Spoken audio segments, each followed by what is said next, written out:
Hello, grade 6. We are going to continue our study of mythology today with the reading of Orpheus and Eurydice. I think you're going to like this story. It's a good one. Okay, chapter 1. A wedding and a funeral. There has only been one mortal man whose skill at playing the lyre compared with that of the god of music, golden Apollo. His name was Orpheus. When he played, the birds would swoop down from the heavens and perch on the branches above his head. When he played, the animals of the fields would gather around him, their heads cocked to one side as they listened to him. It was said that when he played, even the trees would dance. Have you ever seen trees standing in circles and avenues?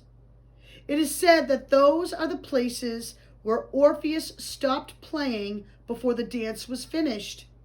In those places, we can still see the patterns of the dance.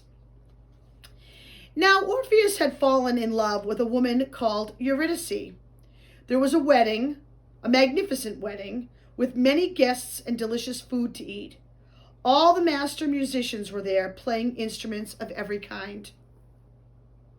But all through the wedding ceremony, the candles and lamps in the temple gave off an oily black smoke, so that the guests coughed and choked. Even the priests had to wipe tears from their eyes. They looked at one another and shook their heads. "This is a bad omen," they said.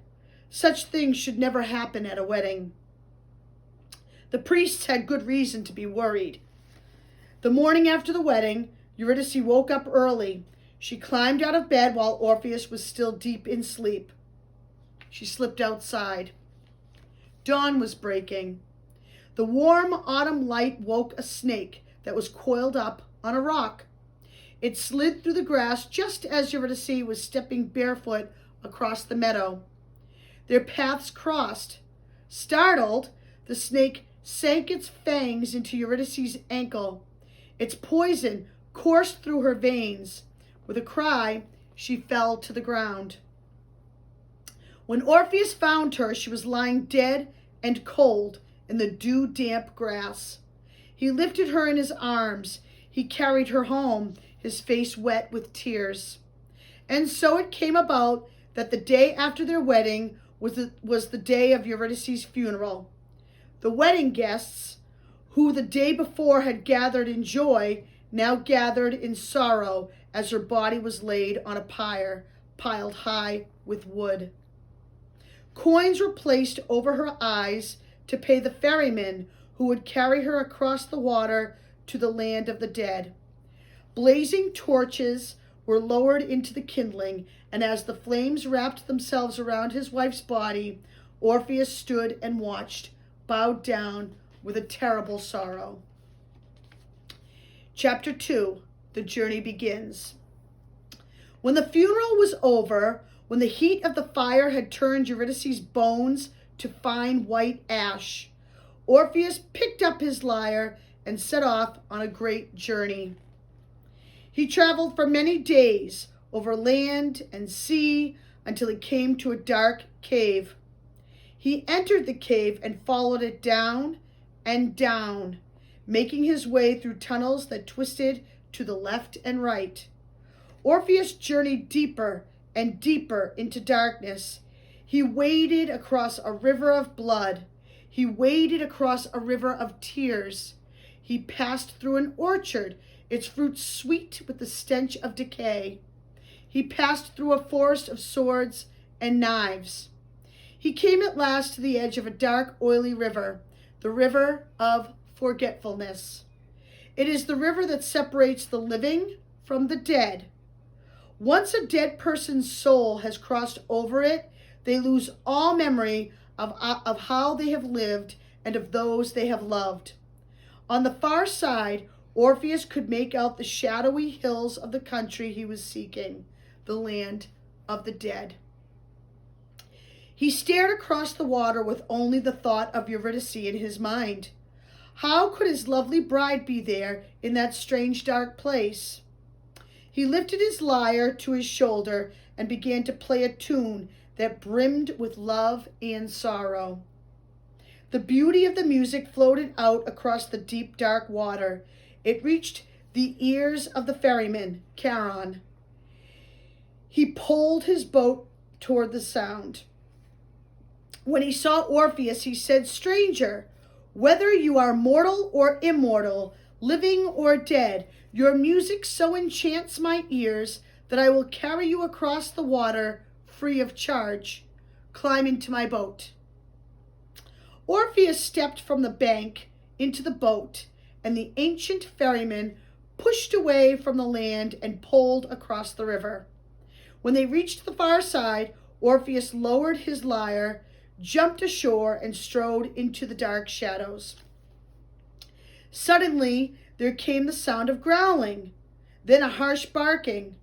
Out of the shadows leaped Cerberus, the great three-headed dog who guards the riverbank. He rushed at Orpheus, his hackles up, his lips curled back to show huge yellow teeth. Lifting his lyre, Orpheus began to play again. Such was the beauty of his music that Cerberus stopped in his tracks. The monstrous dog wagged his tail and closed his 6 red eyes. He rolled onto his back and howled with all 3 of his mouths. Soon there was a whispering around him, a rustling, a shuffling, like the sound of the wind blowing through dried leaves. The dead were gathering. They were following him. They were enchanted by his music.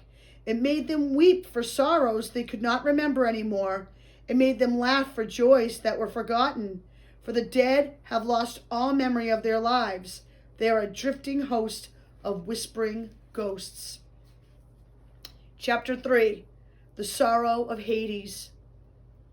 On and on Orpheus walked, surrounded by the spirits of the dead. Then a palace loomed out of the shadows, a great palace with towering black walls. As he approached it, the dead fell back. He found that he was walking alone. He was approaching the dwelling place of their king. He made his way between black gates. He climbed steps of black stone. Doors of black ebony swung open before him, and he stepped into a vast and gloomy hall. At the far end of it, there were 2 thrones. On one sat the king of terrors, Hades, his eyes as deep as open graves, his thick beard spread across his chest. Beside Hades sat his wife, beautiful Persephone. She was like the moon shining in a dark sky, like a pale mistletoe berry in the depths of winter. It was early autumn, and she had returned to her grim husband for the chill months of winter after bringing spring and summer to the land of the living. Orpheus, still playing his lyre, walked up to the 2 thrones. He stood before the god and goddess. He looked into their faces, and then he began to sing. I'm not going to sing, but I will read you the words. We mortals are wretched things, and the gods who know no care have woven sorrow into the pattern of our lives. Even the sparrow on the branch, even the wren in the willow, knows more of sorrow than the thundering gods, who have never felt the cold, cold hand of death about their hearts. But you, mighty gods, though you have never known death, you have suffered the sweet pains of love. You have felt the piercing shafts from Aphrodite's shining bow. Great Hades, imagine those long months when Persephone returns to the bright world above, lasting forever. Imagine, if you can, her pale face crumbling into dust. That is how it is for mortal man. Great Hades, give me back my Eurydice. I beg you, give her back to me. There was a silence. Then Persephone turned to Hades, her face streaming with silver tears, and Hades turned to his wife. One oily black tear trickled down his cheek and splashed onto his beard. He drew breath and said, "Fetch me the 3 fates." The 3 ancient sisters were brought before him. The 3 fates who control the destinies of men and women. One spins out the thread of a life, the second measures its length, and the third cuts it. Hades looked into the wrinkled, leathery face of the 3rd sister. "Find the cut thread of Eurydice's life and mend it." The 3rd sister bowed before the god and swiftly departed. Hades turned to Orpheus. "Now go," he said. "Leave my palace, leave my kingdom, and Eurydice will follow you. But never once look behind you. Do not look over your shoulder until the light of the sun shines full upon your face." Chapter 4, The Journey Home. Orpheus bowed, turned on his heel, and left the palace. He made his way across the shadowy kingdom until he came to the river's edge. Charon, the ferryman, was waiting for him. Orpheus climbed into the boat. As he sat down, he felt it tremble as though someone had climbed in behind him. He kept his eyes fixed on the shore. When they reached the riverbank, he stepped out of the boat. Behind him, he could hear footsteps, soft footsteps following him. He journeyed through the forest. He journeyed through the orchard. He crossed the 2 rivers. Sometimes he could hear the snap of a twig behind him. Sometimes the splashing of feet other than his own. Sometimes he thought he could feel a gentle breath on the back of his neck. Still, he looked ahead. He came to the tunnel of stone, winding to left and right, and then, at last, Orpheus was out of the cave, breathing the fresh air of the living world once again. Above him, the sky was bright with shining stars. Soon, he thought to himself, soon the dawn will break and the light of the sun will shine on my face. But just behind him, Eurydice suddenly caught her foot on a stone. She tripped and she fell. Orpheus heard her stumble, and without thinking, he turned to catch her in his arms. He tried to break her fall, and for a single moment he saw her face, pale beneath the silver stars. Then his arms closed around empty air, and she was gone. The 3rd fate had cut the thread of Eurydice's life for the 2nd time, and this time there would be no mending it. Orpheus turned. He ran back into the cave. He journeyed down into darkness. He crossed the rivers, the orchard, and the forest. He did not stop until he had reached the river of forgetfulness. Standing on the river bank, he shouted her name across the dark, oily water, but there was no answer. 3-headed Cerberus rushed out from the shadows, growling and snarling. Charon, the ancient ferryman, cursed him and spat at him, refusing to carry him across. Orpheus knew he could go no further. He could not return to Hades. So he made his way back to the living world, and he devoted himself to the music, which was more beautiful than ever, woven through with a silver thread of sorrow.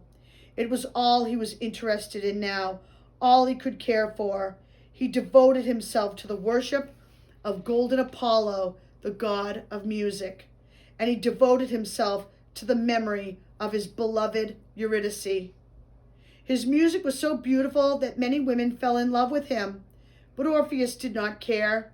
He did not even notice their attentions. He stayed true to the memory of Eurydice and turned his back on them all. Chapter 5, A God's Fury. But the beauty of his music also drifted up into the heavens.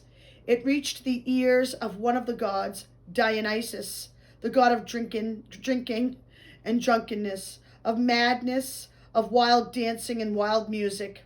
He was filled with jealous rage. He cried out, Why does Orpheus devote all his music to golden Apollo and none of it to me?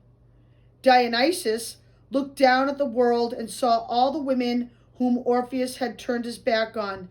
Dionysus frowned, and with his frown, those women were filled with his own jealous fury. They were maddened with a god's raging envy. The women couldn't help themselves.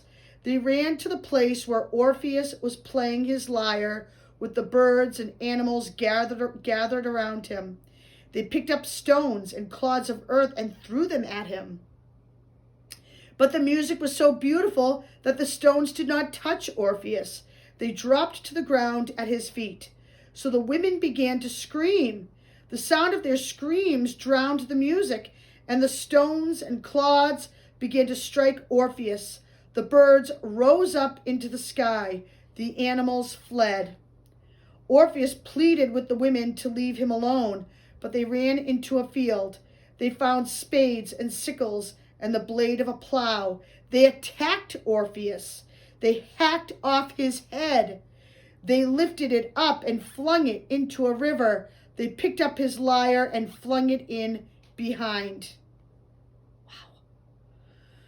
The head and the lyre drifted downstream, bobbing in the water like apples. Oof. Then a strange thing happened. The head of Orpheus opened its mouth and began to sing. The lyre began to play of its own accord. Together they made a music so beautiful that the whole world held its breath. The trees bowed their branches and shed their leaves. Chapter 6. Ever After. The head and the lyre were carried by the river to the sea, singing and playing.